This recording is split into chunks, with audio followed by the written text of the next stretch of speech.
Message ಇದೆ sir. ಚೆನ್ನಾಗಿದೆ, ನೋಡ್ಬೋದು. ಏನದು ಸಿಟಿಯಿಂದ ಹಳ್ಳಿಗೆ ಬಂದು ಮತ್ತೆ ಲೈಫ್ನ ಯಾವ ರೀತಿ ಸೆಟ್ಲ್ ಮಾಡ್ಕೋಬೇಕು, ತುಂಬ ಚೆನ್ನಾಗಿದೆ. ಎಲ್ಲರೂ ಥಿಯೇಟ್ರಿಗೆ ಬಂದು ಮೂವಿನ ನೋಡಿ. ಚೆನ್ನಾಗಿದೆ, ಎಡಿಟಿಂಗು ಎಲ್ಲ ಚೆನ್ನಾಗಿ ಮಾಡಿದ್ದಾರೆ. ಖುಷಿ ಆಯ್ತು. ಆಕ್ಟಿಂಗ್ ವೈಸು ಹೀರೋದು ಚೆನ್ನಾಗಿದೆ, ಹೀರೋಯಿನ್ನು ತುಂಬ ಚೆನ್ನಾಗಿದೆ ಮಾಡಿದ್ದಾರೆ, ಎಲ್ಲ ಚೆನ್ನಾಗಿ ಮಾಡಿದ್ದಾರೆ. ಸಾಂಗ್ಸ್ಗಳು ಚೆನ್ನಾಗಿದೆ, ತುಂಬ ಚೆನ್ನಾಗಿ ಮಾಡಿದ್ದಾರೆ. ವಿಮೋನ ಅವ್ರು ಸರ್ ಗುಡ್ ಚೆನ್ನಾಗಿದ್ದಾರೆ. ಬಟ್ ವಿಮೋನ ಸರ್ ಇನ್ನೂ ಸ್ವಲ್ಪ ಬರಬೇಕಾಗಿತ್ತು, ಬರೀ ಒಂದು ಸಾಂಗಲ್ಲಿ ಬಂದು ಹೋಗ್ಬಿಟ್ರೆ ಅಷ್ಟೇ. Thank you. ಸಿನಿಮಾ ತುಂಬಾ ಚೆನ್ನಾಗಿದೆ. 31 days ಅಂತ ಹೇಳ್ಬಿಟ್ಟು ಏನು ಹೇಳಿದ್ರೆ, ಆ 31 days ಅಲ್ಲಿ ಚೆನ್ನಾಗಿ ಮುಗಿಸಿದ್ದಾರೆ. ಎಲ್ಲೂ ಹೆಚ್ಚಿಗೆ ಇದು ಮಾಡ್ದಲೆ ಒಂದು ಮನೆ ಒಂದು ಇದನ್ನ ಇದು ಮಾಡಿಕೊಂಡು ಕ್ಯಾಮ್ರಾವನ್ನು ಚೆನ್ನಾಗಿ ಉಪಯೋಗಿಸ್ಕೊಂಡಿದ್ದಾರೆ.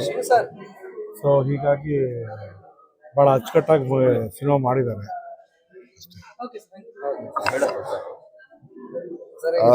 ಮೂವಿ ತುಂಬಾ ಚೆನ್ನಾಗಿ ಮೂಡಿ ಬಂದಿದೆ. ಒಂದು ಹೊಸ ಪ್ರಯತ್ನವನ್ನ ನಿರ್ದೇಶಕರು ಮಾಡಿದ್ದಾರೆ. ಹಾಗೆ ಹೀರೋನು ಸಹ ಚೆನ್ನಾಗಿ ಅಭಿನಯ ಮಾಡಿದ್ದಾರೆ. ಇವತ್ತು ಅರ್ಬನೈಸೇಷನ್ ಆಗ್ತಾ ಇದೆ, ನಗರೀಕರಣ ಆಗ್ತಾ ಇದೆ, ಹಳ್ಳಿಯಿಂದ ನಗರಕ್ಕೆ ಬರ್ತಾ ಇದ್ದಾರೆ ಜನ. ಹಾಗಾಗಿ ಹಳ್ಳಿಯಲ್ಲೇ ಬದುಕು ಕಟ್ಕೋಬಹುದು. ಈ ಮೆಟೀರಿಯಲಿಸ್ಟಿಕ್ ಅಂದ್ರೆ ಏನೋ ಒಂದು ನಗರದಲ್ಲಿರುವಂತಹ ಒಂದು ಸೌಲಭ್ಯಗಳು ಏನು ಅದರಿಂದ ಆಕಾಂಕ್ಷಿಗಳಾಗಿ ಏನು ಹಳ್ಳಿಯಿಂದ ನಗರಕ್ಕೆ ಬರ್ತಾ ಇದ್ದಾರೆ ಅದೆಲ್ಲ ಸುಳ್ಳು, ಅದೆಲ್ಲ ಹುಸಿ ಸುಳ್ಳು. ಹಳ್ಳಿಗಳಲ್ಲೇ ಬದುಕು ಕಟ್ಕೋಬಹುದು ಅನ್ನೋದನ್ನ ಬಹಳ ಸುಂದರವಾಗಿ ತೋರಿಸಿದ್ದಾರೆ. ಇದೊಂಥರ ಒಂದು ಹೊಸ ಪ್ರಯತ್ನ. ಏನು ಒಂದು 31 ದಿನ ಗಂಡ ಹೆಂಡತಿ ಆಗೋಕ್ಕಿಂತ ಮುಂಚೆ ಇವಾಗೇನು ಡೇಟಿಂಗ್ ಎಲ್ಲ ನಡೆಯುತ್ತಲ್ಲ, ಆ ಕಾನ್ಸೆಪ್ಟ್ ಅಲ್ಲಿ ತಗೊಂಡಿದ್ದಾರೆ. 31 ದಿನ ಒಂದು ಜಾಗದಲ್ಲಿದ್ದು ಒಬ್ಬರೊಬ್ಬನ ಅರ್ಥ ಮಾಡ್ಕೊಳ್ಳೋದು, ಆಮೇಲೆ ಬದುಕು ಕಟ್ಕೋಬಹುದು ಅಂತ ಒಂಥರ ಒಂದು ಕ್ರಿಯೇಟಿವ್ ಆಗಿ ಯೋಚನೆ ಮಾಡಿದ್ದಾರೆ ನಿರ್ದೇಶಕರು.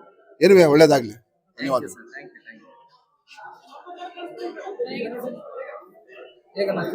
ಸರ್ 31 days ಮೂವಿ ಗೆಲ್ತು ಅಂತ ಅನ್ಕೊಂತೀನಿ. ಅಪ್ಪು ಸರ್ ಆಶೀರ್ವಾದ ನಿರಂಜನ್ ಸರ್ ಶೆಟ್ಟಿ ಮೇಲೆ ಖಂಡಿತ ಇದೆ.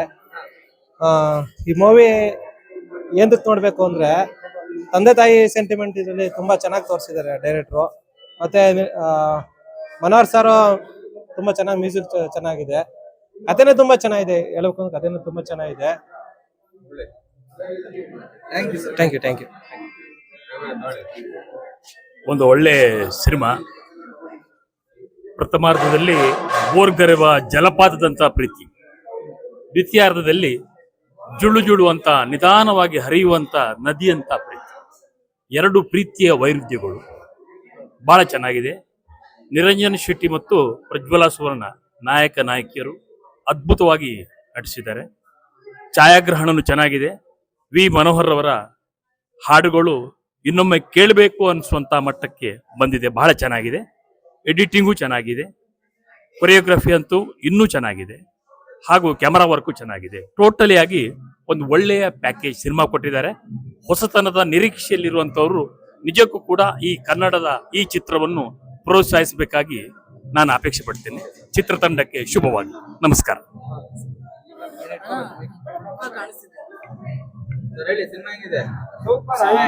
ಸಿನಿಮಾ ತುಂಬಾ ಚೆನ್ನಾಗಿದೆ. ಇವತ್ತು ಹೌಸ್ಫುಲ್ ಪ್ರದರ್ಶನ ಕಾಣ್ತಾ ಇದೆ. ಯುವಕರು ಸಿನಿಮಾನ ನೋಡ್ಬೇಕು. ಇದನ್ನ ಹಳ್ಳಿನಲ್ಲೇ ಬದುಕು ಕಟ್ಟಿಕೊಳ್ಳಕ್ಕೆ ಅವಕಾಶಗಳು ಇದ್ರೂ ಸಹ ನಗರಕ್ಕೆ ಬಂದು ಒದ್ದಾಡ್ತಾರೆ. ಅಂಥವ್ರು ಹಳ್ಳಿನಲ್ಲಿ ಅವಕಾಶ ಇದ್ರೆ ಅಲ್ಲೂ ಬದುಕು ಕಟ್ಕೋಬಹುದು. ಇಲ್ಲಿ ಇನ್ನೊಬ್ಬರಿಗೆ ಸಲಾಮ್ ಮಾಡ್ಕೊಂಡು ಕತ್ಕೋಸ್ಕೊಂಡಿರೋ ಬದಲು ಹಳ್ಳಿನಲ್ಲೇ ಅವ್ರ ಸ್ವಂತ ದುಡಿಮೆನ ಮಾಡ್ಬೋದು ಅನ್ನೋದರ ಇದೆ. ಹುಡುಗರು ಸಿನಿಮಾ ನೋಡ್ಬೇಕು. ಇದನ್ನ ಎಲ್ರೂ ಸಿನಿಮಾನ ಥಿಯೇಟ್ರಲ್ಲೇ ಬಂದು ನೋಡಿ. ಸಿನಿಮಾ ನೋಡೋರಿಗೆ ಕೊಟ್ಟು ದುಡ್ಡಿಗೆ ಮೋಸ ಆಗಲ್ಲ. ನೋಡಿ ಇವತ್ತು ಎಷ್ಟು ಜನ ಬಂದಿದ್ದಾರೆ, ಹೌಸ್ಫುಲ್ ಆಗಿ ನಡೀತಾ ಇದೆ ಎಲ್ಲ. ಫಿಲಿಂ ತುಂಬಾ ಚೆನ್ನಾಗಿದೆ. ಅಪ್ಪ ಅಮ್ಮನ ಮಾತನ್ನ ಮೀರಿ ಮಕ್ಕಳು ಸಿಟಿಗೆ ಬಂದ್ರೆ ಏನಾಗ್ತದೆ ಅನ್ನೋದನ್ನ ತುಂಬಾ ಚೆನ್ನಾಗಿ ಅರ್ಥ ಮಾಡಿಸಿದ್ದಾರೆ. ನಿರಂಜನ್ ಶೆಟ್ಟಿ ಅವರು ತುಂಬಾ ಚೆನ್ನಾಗಿ ಆಕ್ಟಿಂಗ್ ಮಾಡಿದ್ದಾರೆ. ವಿ ಮನೋಹರ್ ಸರ್ 150ನೇ ಫಿಲಿಂ ಸಂಗೀತ ತುಂಬಾ ಚೆನ್ನಾಗಿದೆ. ಟೋಟಲ್ ಹೇಳ್ಬೇಕು ಅಂದ್ರೆ full all film super, wonderful. ಚೆನ್ನಾಗಿದೆ.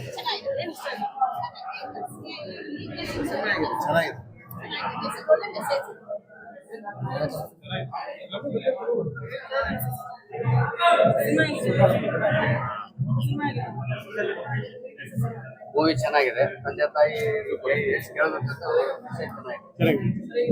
ಒಂದಾಗಲಿ ಒಳ್ಳೆ ಸಾಕ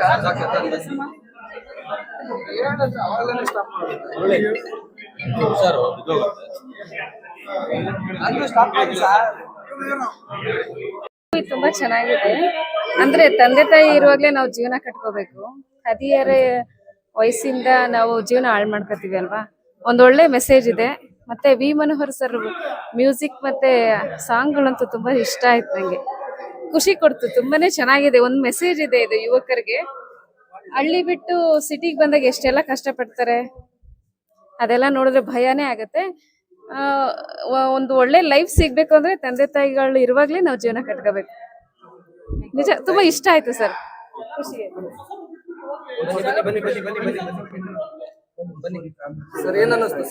ಚೆನ್ನಾಗಿದೆ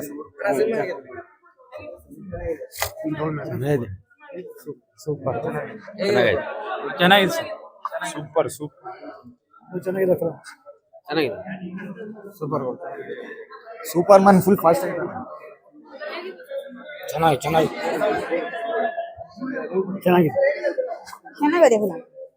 ಸೂಪರ್ ಆಗಿ ಚೆನ್ನಾಗಿತ್ತು. ಸೂಪರ್ ಚೆನ್ನಾಗಿದೆ. ಸೂಪರ್ ಆಗಿದೆ. ಸೂಪರ್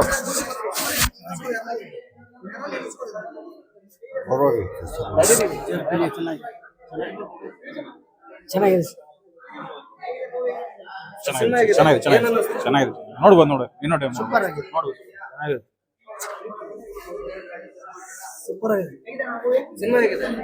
ಸೂಪರ್ ಹಿಟ್ ಆಗಿದೆ. ಸೂಪರ್ ಆಗಿದೆ ಸರ್. ಏನ್ ಇಷ್ಟ ಆಯ್ತು? ಫಿಲಮ್ ಚೆನ್ನಾಗಿದೆ. ಸ್ಟೋರಿ ಚೆನ್ನಾಗಿದೆ. ಹಳ್ಳಿತ್ತು ಹಳ್ಳಿ ಫಿಲ್ಮ್ ತುಂಬಾ ಸೂಪರ್ ಆಗಿದೆ. ಅಲ್ಲ ಟೋಟಲಿ ಎಲ್ಲರೂ ಯೂಸ್ ನೋಡುವಂತ ಮೂವಿ. ಸೂಪರ್ ಆಗಿದೆ. ಮ್ಯೂಸಿಕ್ ಸೂಪರ್ ಆಗಿದೆ. ಸರಿಯಾಗಿದೆ ಸಿನಿಮಾ. ಸೂಪರ್ ಅಣ್ಣ. ನಿಮ್ಮನ್ನೇ ಸೂಪರ್ ಆಗಿದೆ. ಅಣ್ಣ ನೀವು ಸೂಪರ್ ಅಣ್ಣ. ಚೆನ್ನಾಗಿದೆ ಸಿನಿಮಾ. ಸೂಪರ್ ಸಿನಿಮಾ ಹೇಗೈತಣ್ಣ? ಸೂಪರ್ ಅಣ್ಣ ಸಿನಿಮಾ. ಚೆನ್ನಾಗಿದೆ ಏನ್ ಇಷ್ಟ ಆಯ್ತು ಸರ್? ಸೂಪರ್ ಆಗಿದೆ. ಚೆನ್ನಾಗಿದೆ. ಏನ್ ಇಷ್ಟ ಆಯ್ತು? ತುಂಬಾ ಇಷ್ಟ ಆಗುತ್ತೆ ಪಿಕ್ಚರ್.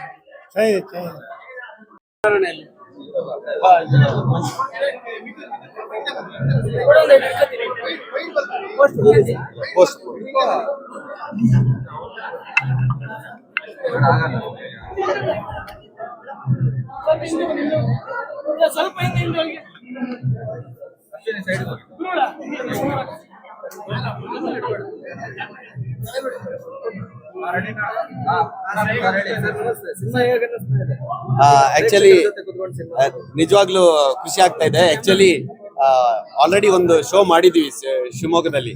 ಅದರ ರೆಸ್ಪಾನ್ಸ್ ನಮ್ಗೆ ಆಲ್ರೆಡಿ ಶಿವಮೊಗ್ಗದ ಜನ ನಮ್ಗೆ ಸಿಹಿ ಕೊಟ್ರು. ಈಗ ಬೆಂಗಳೂರಿನ ಜನ ಮತ್ತೆ ಸಿಹಿ ಕೊಟ್ಟಿದ್ದಾರೆ. ತುಂಬಾ ಎಂಜಾಯ್ ಮಾಡ್ತಾ ಇದ್ದಾರೆ.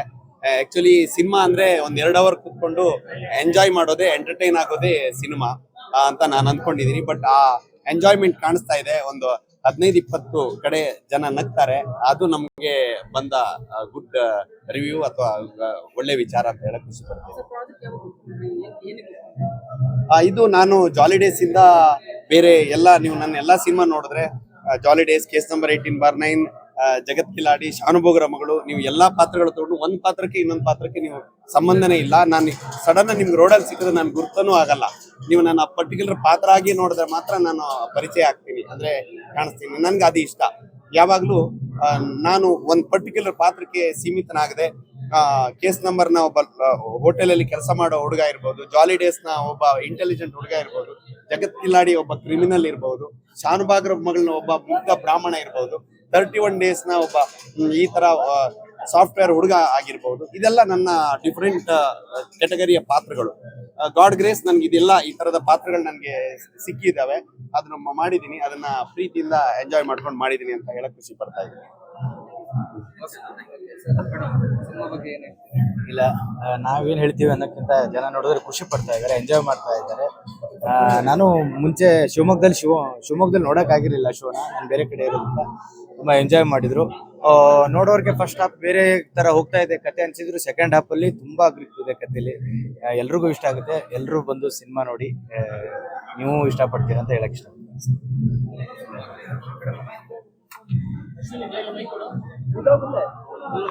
ಆಕ್ಚುಲಿ ತುಂಬಾ ಖುಷಿ ಆಗ್ತಿದೆ. ಇವತ್ತು ನಮ್ದು ಫಸ್ಟ್ ಡೇ ಶೋ ನಡೀತಾ ಇದೆ ಅಂಡ್ ಎಲ್ಲರ ರೆಸ್ಪಾನ್ಸ್ ಕೂಡ ತುಂಬಾನೇ ಚೆನ್ನಾಗಿದೆ ಅಂಡ್ ಎಲ್ಲರೂ ಮೂವಿ ಬಂದು ನೋಡ್ಬೇಕು ಅಂಡ್ ಈ ಮೂವಿನ ಗೆಲ್ಸಿಕೊಡ್ಬೇಕಂತ ಕೇಳ್ತೀವಿ.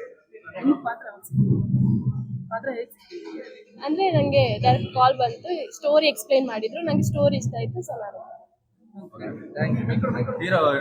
ನಿರ್ಮಾಪಕರು ಆಮೇಲೆ ರಾಧಿಕಾ ನಿರ್ದೇಶಕರು ಎಲ್ಲರಿಗೂ ನಮಸ್ತೆ. ಎಲ್ಲರಿಗೂ ನಮಸ್ಕಾರ. ತುಂಬಾ ಖುಷಿ ಆಗ್ತಾ ಇದೆ. ನಾವು ಶಿವಮೊಗ್ಗದಲ್ಲಿ ಫಸ್ಟ್ ಪ್ರೀಮಿಯರ್ ಶೋ ಮಾಡಿದಾಗ ಜನ ತುಂಬಾ ಒಳ್ಳೆ ರೆಸ್ಪಾನ್ಸ್ ಕೊಟ್ರು.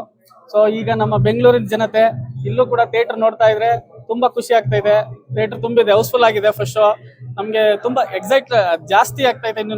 ಇನ್ನೂ ಜನ ಜಾಸ್ತಿ ಬರಬೇಕು ಥಿಯೇಟರ್ಗೆ ಬಂದು ಇನ್ನಷ್ಟು ನಮ್ಮ ಸಿನಿಮಾನ ಸಕ್ಸಸ್ ಮಾಡ್ಕೊಡ್ಬೇಕು.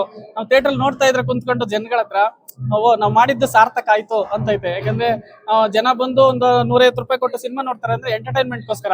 ಆ ಎಂಟರ್ಟೈನ್ಮೆಂಟ್ ನಮ್ಗೆ ಫಸ್ಟ್ ಹಾಫ್ ಅಲ್ಲಿ ಸಿಗ್ತಾ ಐತೆ ಅವ್ರಿಗೆ. ಸೆಕೆಂಡ್ ಹಾಫ್ ಬಂದು ಒಂದು ಮೆಸೇಜ್ ಕೊಟ್ಟಿದ್ದೀವಿ, ಆ ಮೆಸೇಜ್ ಕೂಡ ಅವ್ರಿಗೆ ತುಂಬಾ ಇಷ್ಟ ಆಗೈತೆ.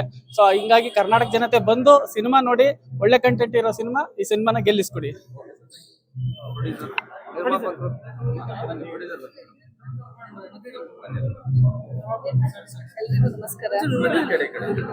ಎಲ್ರಿಗೂ ನಮಸ್ಕಾರ. ನಾವೊಂದು ಸಂಗೀತ ಪ್ರಧಾನವಾದಂತ ಚಿತ್ರವನ್ನ ಮಾಡಿರುವಂತದ್ದು. ಈ ಸಿನಿಮಾದ ಇನ್ನೊಂದು ವಿಶೇಷತೆ ಅಂದ್ರೆ ವಿ ಮನೋಹರ್ ಸರ್ ಅವರು ಸಂಗೀತ ನಿರ್ದೇಶನ ಮಾಡಿರುವಂತಹ 150ನೇ ಸಿನಿಮಾ. ಅದು ನಮ್ಮ ಫಸ್ಟ್ ಪ್ರೊಡಕ್ಷನ್ಗೆ ಎನ್ಸ್ಟಾರ್ ಎಂಟರ್ಪ್ರೈಸಸ್ ನ ಫಸ್ಟ್ ಪ್ರೊಡಕ್ಷನ್ ಗೆ ಸಿಕ್ಕಿರೋದು ನಮ್ಮೆಲ್ಲರ ಭಾಗ್ಯ. ತುಂಬಾ ಚೆನ್ನಾಗಿ ಬಂದಿದೆ ಸಿನಿಮಾ. ಎಲ್ಲರ ಅಭಿಪ್ರಾಯಗಳನ್ನು ನೋಡುವಾಗ ಅವ್ರು ಎಂಜಾಯ್ ಮಾಡ್ತಿರೋದನ್ನೆಲ್ಲ ನೋಡಿ ತುಂಬಾ ಎಕ್ಸೈಟ್ ಆಗಿದ್ದೀನಿ. ತುಂಬಾ ಖುಷಿಯಾಗಿದೆ.